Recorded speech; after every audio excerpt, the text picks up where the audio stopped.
Game 5 ng Lakers at Wolves. Wala pa din pagbabago sa starting 5 ng Lakers. Small ball pa din idol yata ni JJ Redick si Steve Kerr.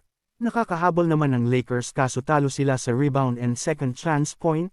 Pinatunayan ni Rudy Gobert na hindi uubra sa kanya ang small ball ng Lakers kasi denominate lang niya ang Lakers sa 27 points at 24 na rebound.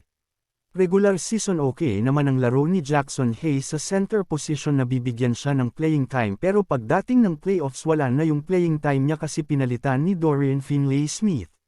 Sa Game 5 kita naman na kailangan nila ng center sa game kasi first half pa lang talo na sila sa rebound kasi ang laki ni Gobert at Reed lalo na at maganda ang laro ni Gobert sa paint walang makapigil. Pero walang ginawang adjustment si Coach Redick kundi small ball pa din kaya hanggang sa huli hindi napigila si Gobert sa 27 points at 24 rebounds na ikinatalo ng Lakers at eliminate na sila sa playoffs. Lesson learned: you're not Steve Kerr to play small ball. Nandyan ang dalawang center mo si Jackson Hayes at Alex Len at binangko mo pa si Dalton Neck. #Lakers, #Timberwolves, #LeBron James, #Luka Doncic, #Rudy Gobert, #Anthony Edwards, #NBA Playoffs.